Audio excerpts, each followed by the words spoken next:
Good day, everyone. Welcome to Black Logic. So this evening, I'm gonna go over a couple of stories that hasn't gotten much attention, and I think it needs to come to the forefront because this particular story here is actually new to me. I didn't really hear anything on mass media and main media or legendary media as we know it. Governor Hochul deploys 250 more National Guard members to New York City subways for holiday security because at one time, Mayor Adams was stating how safe the subway was in New York. And now that we have an onslaught of 13 million illegal immigrants inside the country, with a great matter of them in New York City, and crime rates, theft, robbery, stabs, R words, all of the things are occurring in New York. And a lot of that is happening on the subway. There's been reports that unfortunately women have been sexually assaulted, and in some cases even R word when it comes to these stories out of New York. So the governor had to step in and apply pressure by deploying the National Guard. Because following a string of violent incidents and heightened concerns over public safety, Mayor Eric Adams announced his unprecedented measure. National Guard members will assist NYPD officers in patrolling subway stations, conducting bag checks, and ensuring rider safety. And again, the only thing we've been hearing out of New York 2 months ago was how safe the subway was. And we realized that was a lie. Have you noticed that Mayor Eric Adams has really changed his stance on a lot of things? So when the Democratic Party had headway, they had a lot of steam going into the election. He was like, no, we're going to be a sanctuary city. We're going to double and triple down on this. The subways are safe. The subways are safe. There's no heightened violence because of illegal immigration. Soon as President-elect Donald Trump gets into position, starts to elect his cabinet, and he sees that the Republican Party, especially that MAGA crowd, is coming in real hard, and he says, you know what? No more illegal immigrants, President Trump. No more illegal immigrants. I'm going to abide by the federal law, federal ruling of illegal immigration and the policies therein. Not only am I going to do that, me and my governor are going to deploy National Guard troops to be one of the first states that are going to start use their National Guard troops, and this is my conjecture, when they start apprehending and locking up because of disturbances, the first thing they're going to do is find out if they're a citizen or not. And they're going to hand that over to the National Guard. They're going to hand that over to the state police. They're going to hand that over to ICE agents. They're going to hand that over to CPB, and these people will soon be deported. So look out for story for that as well. Israel is always on the map because there's a large humanitarian crisis in Gaza, and it's reaching a breaking point that a lot of people are not being aware of. I know we've heard that staggering number of over 40,000 people perishing by the remnants of the war. But international mediators continue to push for a ceasefire between Israel and Hamas. And the people of Gaza are the ones enduring unmanageable hardships. They have a bunch of hospitals that are on the verge of collapse. Their food and medical supplies are critically low. And over 80% of Gaza population now relies on humanitarian aid. Meanwhile, Israeli forces remain firm in their objective to dismantle Hamas military infrastructure. You know, when you have a terrorist group embedded inside of a country and also inside of a very small part of the country, they're only 0.3% of the population, and you're looking for these with so-called isolated attacks.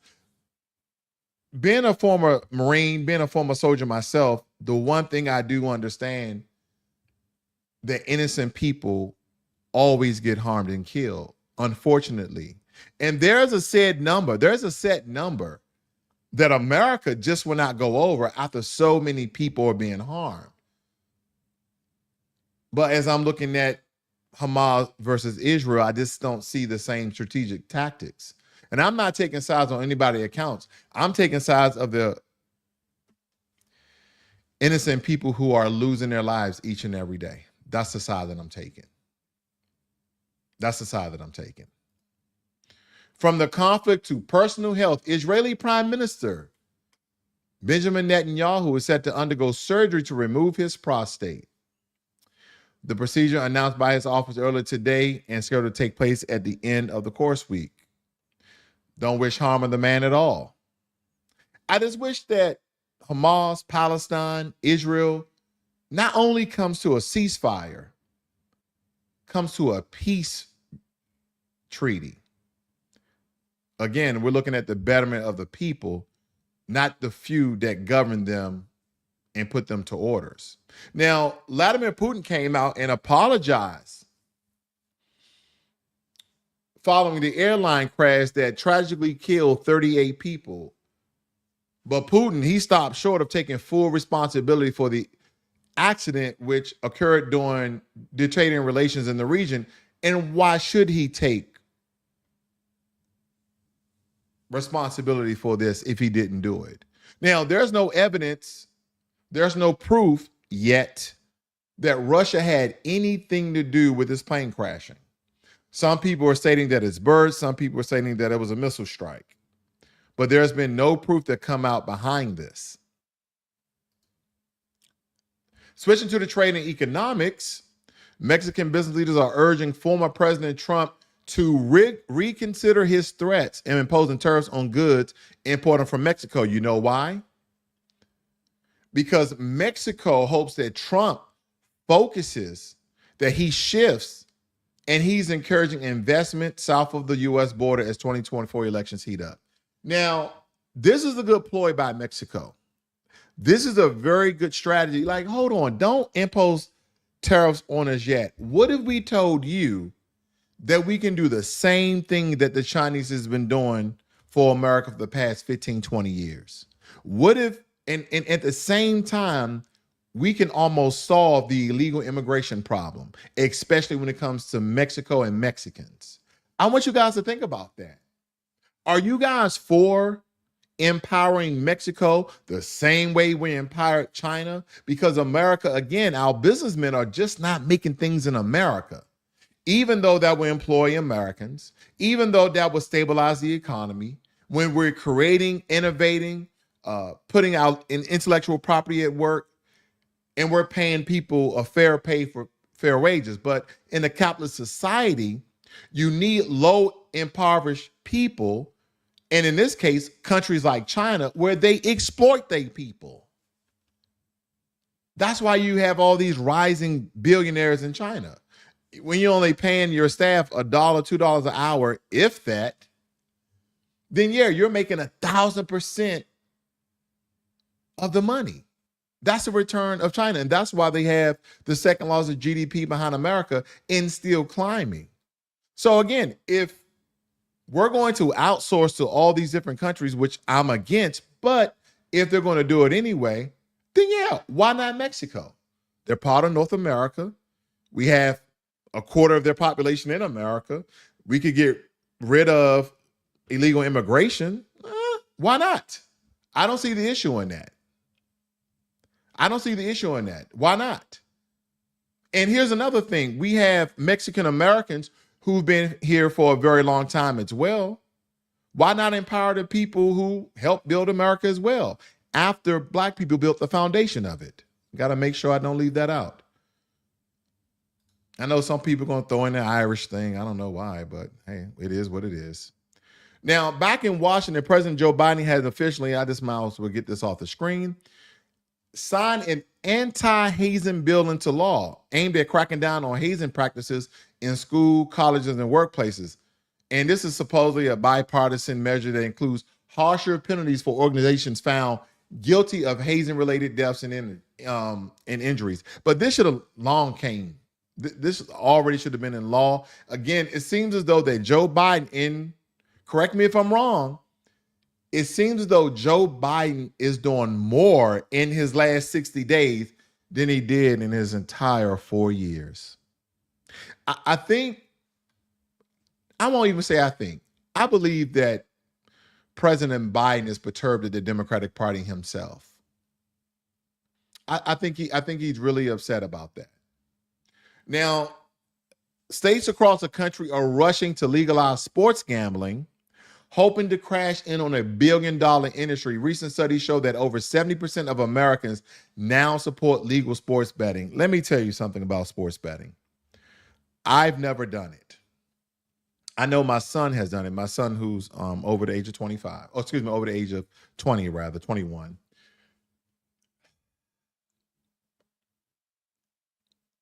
If we keep advertising us being the freest country in the world, then should we allow ourselves to be destroyed? Should we assist ourselves in being destroyed? What do I mean by that? Now, if you look at any civilized or civilization, and I guess we can call America that, there's a lot of indications that we're not a civilization because of the brutality and chaotic acts that happens. But nonetheless, in our civilization, we understand that the house always wins. If we understand that there are organizations that people can be addicted to and be allowed to bet certain assets, monies, and can empty out their bank accounts, should we allow that to happen to be the freest country in the world?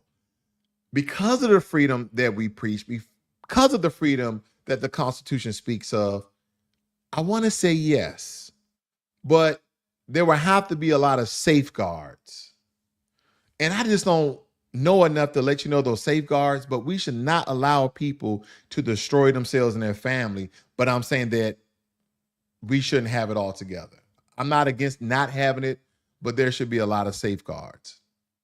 I just want to know some of your thoughts on that because I think that's very important as well.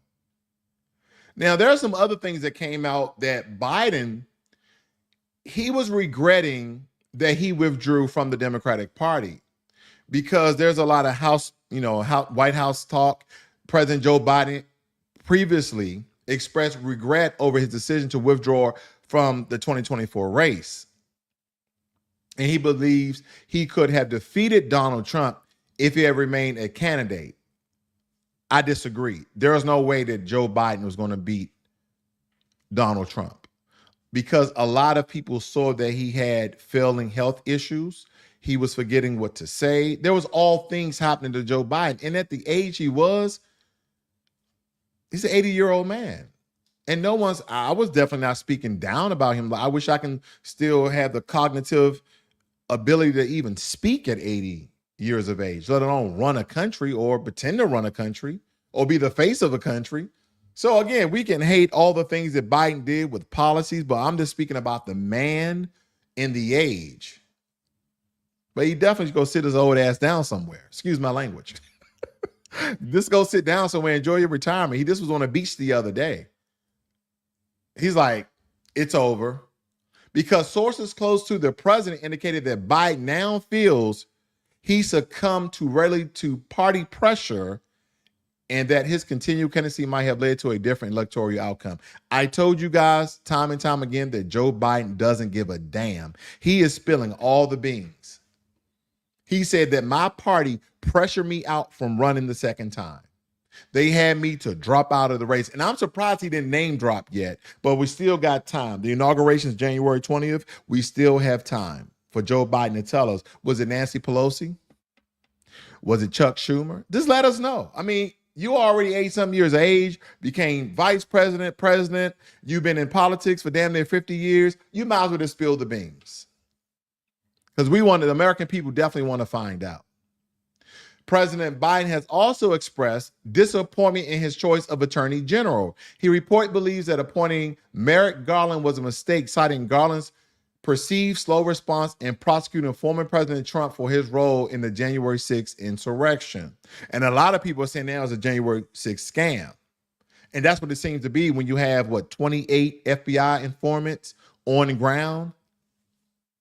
And then you're going to have Kash Patel coming to the FBI with some very strong language of really rehauling the FBI. He called it a gangster government entity. Now, critics within the administration feel that his caution approach may have hindered timely accountability for actions to undermine democratic institution. Also, revelations come at a pivotal moment for the Democratic Party. The loss in 2024 election has prompted introspection and debate over strategic decisions. And believe it or not, Donald Trump is calling for an investigation of Kamala Harris and the way Kamala Harris has done,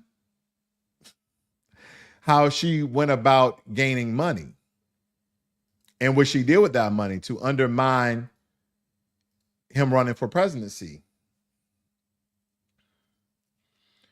He accuses Kamala Harris of breaking the election law with Beyonce and Oprah. Now, I'm surprised he didn't name Al Sharpton. I'm surprised he didn't name everybody on the Democratic payroll. Do not forget that the Democrats had nearly $1 billion to play with to get all of these influential people. See, let me tell you what they did. Those goddamn Democrats, those liberals, they paid these famous, well-to-do, well-known black people millions of dollars to once again manipulate black folk into voting Democrat. We have to understand that the Democratic Party is the party of the KKK. The Democratic Party is the party of Jim Crow. Now, regardless of what the Republican Party, what Lincoln did to win the war, the Civil War, and freeing black folk with the Emancipation Proclamation, nonetheless, it freed our ancestors. So we can look at this very strongly. And even Dr. King regrets that he led black people to the Democratic Party. He regretted it.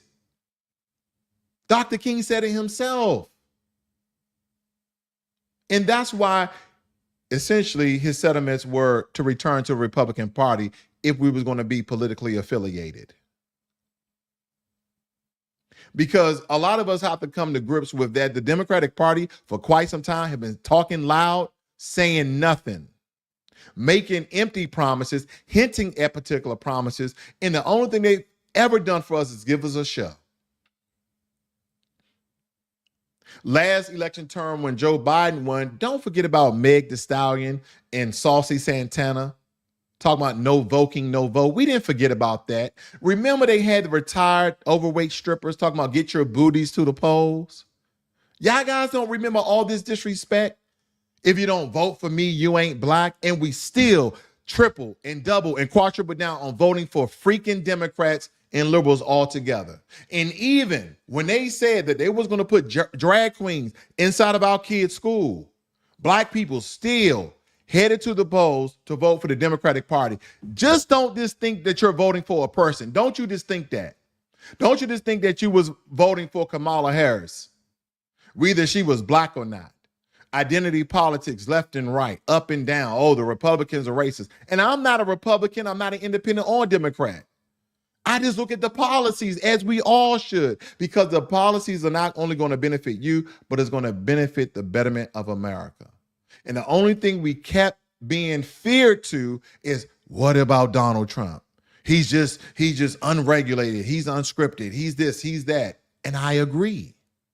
But again, what about the effect that a lot of the Democrats were going to allow certain behavior, certain books, certain rhetoric when it comes to our kids, which is the future of America, or let alone the amount of illegal immigrants that is the future and president of America.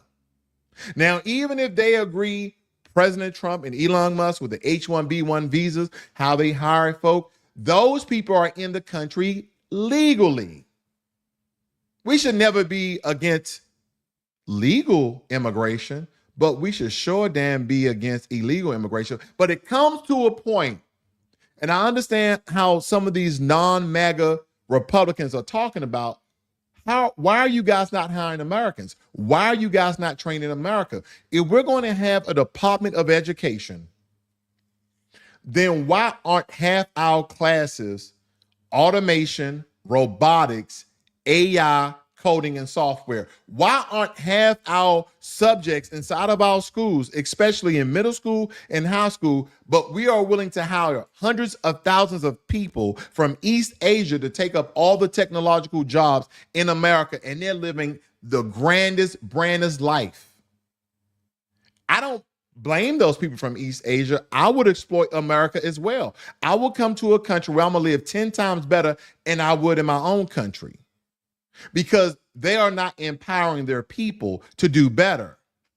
See, that's my thing about the H-1B1 visas. They're here legally. I agree they should be here. They're here legally. But what is the American government doing by the way of the Department of Education to change a lot of these subject matters we have in school that don't mean anything? A lot of them are just social or language arts and this, that, and the other. Listen, if you can read right, we should be focused on math and science. We have all of these technological jobs coming up, and guess who they're hiring? They hire mostly immigrants. Where do you think Americans are going to be? We're going to be right there picking fruit. Now, granted, there's a lot that the parents should be doing as well, but I'm talking about the school curriculum. You should be fighting for it on your local levels, on your state levels, and pushing it even up to the federal government, where if we're becoming a technological country, where everything is AI and automating, robotics and coding, then why in the hell are we still teaching these nonsensical subjects in school that do not prepare our children for the future? And they keep saying, well, the public schools are free. Public schools are not free. See, that's what I used to tell you, private schools and public schools. Public schools are not free because the taxpayers are paying for that. Your tax dollars are paying for that. Your tax dollars are paying for the schools, the firehouses, the streets, and the police. This is the problems I have. What about this? Congress paid out $17 million in settlements for sexual harassment cases that the public didn't know nothing about. Do you guys fathom the amount of money that we've been hearing how the Congress and the federal government has been misusing federal tax dollars? This year alone, the amount of programs that they have out here that are a bunch of BS is absolutely ridiculous to me. And we should be really fired up. And I have a close eye on Deutsche. You know why? Because I'm excited. I want it to happen. They should be able to cut $2 trillion from the deficit because of the amount of fraud, waste, and abuse from the federal government. It's sickening. And it's not just the Democrats. I'm not blaming everything on the Democrats, but they had some of the most poppy-mamie funding. This is a bunch of money they were spending. Oh, you know what? What we're going to do is this. We're going to take $2 billion. We're going to go over to Ghana, and we're going to give women who are 15 to 25 helmets and see how many times they can run inside of a tree with a helmet on before they get dizzy. Did you guys know that? I'm just going to pop it up so you guys don't think I'm bull crapping. A lot of y'all may think I'm bull crap. Let's see. Congress misuse. I can't even spell misuse. Misuse spending. Crazy programs. I don't even know what to say because it's absolutely bonkers to me. It's absolutely ridiculous. Here we go. Americans for Prosperity. Let's see some of the things that they spent money on. Let's see. Let me blow this up so you guys can see this. Let's look at this together. $85 million wasted building an unfinished hotel in Kabul. Why? $1 billion wait to expand a trolley. $55 billion wasted preserving outdated technology. 1.6 based on vehicles the government probably doesn't need. Another $1 million wasted research for social habits of monkeys. Social habits of monkeys. We spent $1 million. An update on wasteful government spending. You know what? You could have got, you could have got like 5 people who like watching monkeys or something, and just, hey, go out here in the jungle somewhere and just watch monkeys. Let's go somewhere else with this. Let's see. Congress. No, see the weird, the woke, and the wasteful. Yeah, here we go. Here are a bunch of these bills I really want you to see this. I really want you to see. Look at this. It says New York port, hip hop, LGBTQ causes social justice. I'm not going to read all of these. Look at the amount of spending that the federal government has done with your tax dollars. Let me go down. Massachusetts, Hawaii. They got it by states. They got it by states. That's even worse because a lot of you are paying state taxes. And if you're not paying state taxes, you're paying property tax. If you're not paying property tax, you're paying income tax, sales tax. They take a lot of money away from us. Our country should be like Singapore. It should be beautiful, technologically advanced. When you drive your electric car, all the roads in America should be charging them because that's how much taxes we pay.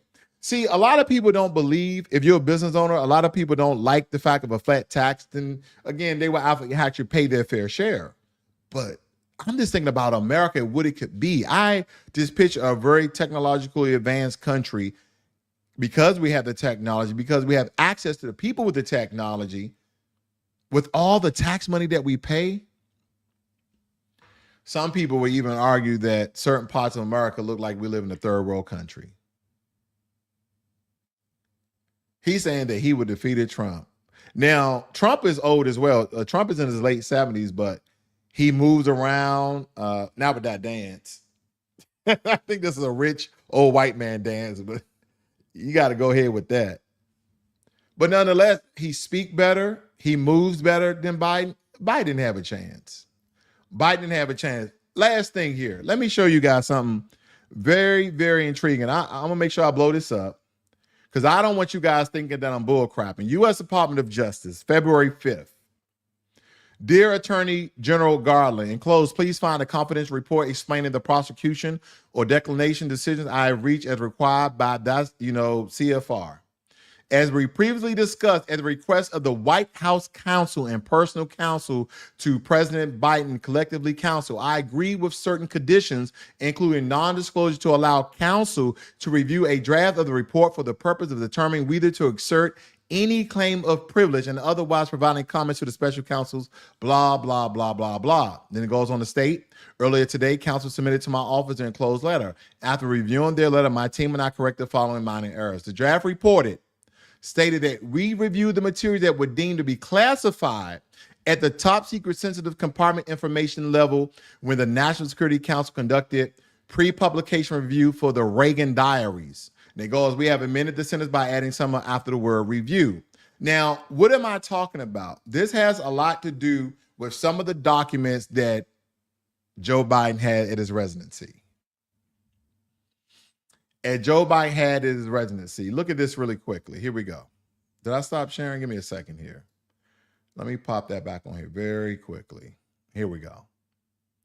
It states that reports of the special counsel on investigation into unauthorized removal, retention, and disclosure of classified documents discovered at locations including the Penn Biden Center and the Delaware private residence of President Joseph R. Biden. Gotcha, bitch. Not only did Biden allegedly have documents at his residence, but he had it at the Penn Biden Center as well. See, my thing is, if people are going to slam Donald Trump for having those top secret or secret or confidential documents at his Mar-a-Lago home, then they should do the same for Biden. See, that's the thing that really chaps my hide. It really burns my hair. Because when we look at these things, the Democrats only want us to demonize the Republicans, where we should have sat back and just looked at both sides and be like, I don't think neither party is good for us. And then some people who have to vote, I understand it. I won't get into that debate. But no one was just looking at the policies. And I'm not trying to have anybody switch from their political party. I'm just saying step back and take a look at what the hell's going on. Because slowly but surely, Black people, we are traditionally a certain way. But then we started to be stretched and promoted and exercised to a very social sort of mindset, which this isn't healthy for us, especially a great majority of us is at the bottom.